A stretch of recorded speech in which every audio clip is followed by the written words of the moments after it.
I want to ask you, when you found out Golly wasn't going to be out for the season last week, did things change for you as far as your outlook, your mindset, attitude, or anything? I mean, you've always seemed to me to be a pretty level, even keel guy, but did anything change for you last week, knowing that obviously Cody was going to come up, it wasn't going to be just you, but did anything change for you last week after you learned Golly was going to be lost for the season? I mean, I guess my mind changed in a sense because a lot of the coaches were telling me that we're going to rely on you a little more, we're going to lean on you a little more. But I mean, I just hate to see a guy like that go down. I mean, especially, I mean, I live with the guy and I talk to him every day. It was hard to see him go down, but I mean, even he told me that, I mean, it's on me now. I'm going to have to step it up a whole nother level and do different things that I haven't been doing. Yeah. So, I mean, yeah, I'll say my mind changed a little bit. Yeah. So what was it like? Was last week any different for you, knowing that you at least going to be leaned on a little bit more? Obviously, it's not like you had to carry it every single time, but what was the biggest difference last week for you than maybe previous weeks? I mean, I don't feel like it was a big problem to me or anything like that, because, I mean, as a running back, I mean, you have to be able to take a load on. I mean, I was really ready to do it. So once they told me, I was like, okay, let's do it. So, I mean, I didn't really have a problem with it at all. Right. But, I mean, I knew in my mindset in practice, I was like, no matter what play it is, I got to, because, I mean, even when me and Golly was both back there, it's like some plays was his plays and some plays was my plays. But I knew then, like, I mean, it probably wouldn't be like that anymore. Because, I mean, Golly's down now, so, I mean, I'm going to have to take on those roles as well. But, I mean, any good running back or any good player don't mind taking on a challenge and don't mind taking on it all. So, I mean, I took it in stride, really. Right.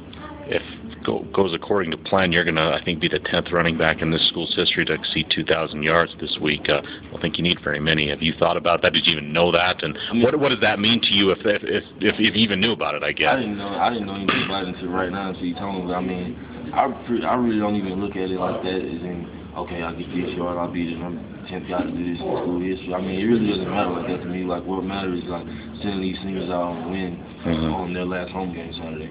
So, I mean, I'm not really worried about what my rushing yards be or what my scoring be or anything like that. I'm just worried about getting the team another victory, getting bowl eligible, and then worrying about the rest of the season. Right. For you, Al, has this season been any different than from your first two? I mean, it seems like you've always kind of been that steady guy. You know, you've been this team's leading rusher the last 2 years. You're the leading rusher again. I mean, is this season much different for you as compared to the first two? Other than just obviously you're older now, but has this season been much different for you? I mean, I wouldn't say it's too much different. I mean, like I said, the only thing I'll say is that I'm older. I mean, ever since I got here, I wanted to be able to be the best player I could be, and I've been working hard and harder each year to do that.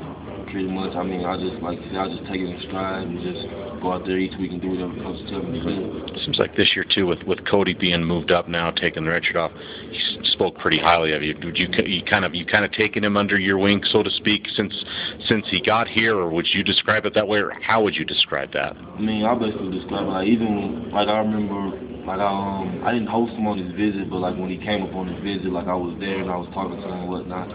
And he was just telling me that, yeah, he wanted to come in and play the true freshman like I did and have the opportunity to play. And I was like, I feel like he had a good opportunity to do that. But, I mean, things were different because, I mean, Golly got switched over and things like that. And, like, I ended up rooming with him in fall camp and whatnot. And we just bonded real well. And he was like a little brother to me and whatnot. Yeah. And, like, I would say the whole thing that basically that sparked me about Cody and just made me interested in Cody is because, like, he wasn't afraid to listen to things I had to say to him. Or like if I told him something, like, he would pretty much listen to whatever I told him about football, whatever I told him about what was going on. And that's how I was in my older days. Like anything he told me about football, anything he told me, like I listened to it and I never had anything to say back about it or argue with it because I know he's been through it and he knew about it. Right. I guess in that sense, like Cody did the same thing with me. And I mean, it was easy for me to click with him. I mean, we both was from Texas, and I mean, not even being from Texas, I think like if he was from somewhere else or if I was from somewhere else, I think just like the bond that we both have together and the way we click together is pretty good. Right. You said your older brother he mentored you quite a bit. Did your older brother play college football? Yes, sir. My older brother did play football. He played linebacker at Division III school. Division McMurray. I think they went up to like D2 now. McMurray, in Texas. So he played out there, but yeah, pretty much ever since I've been a kid, like my brother's been. Right. Like I've been playing football with my brother and his friends since I was little, so yeah. I always had to be tougher. I always had to try to be fast. I always had to do all the things I could because I mean those guys are older than me. Sure. But I mean, he's always been there for me, even still to this day. Right. So what's it like being on that other side of that fence with Cody, so to speak? Although a little different, obviously not your relation. What's it like being on that other side of the fence, though? I mean, it's actually not a bad thing. I mean, because you got somebody that's willing to listen to you and somebody that's willing to do the things you're telling them to do.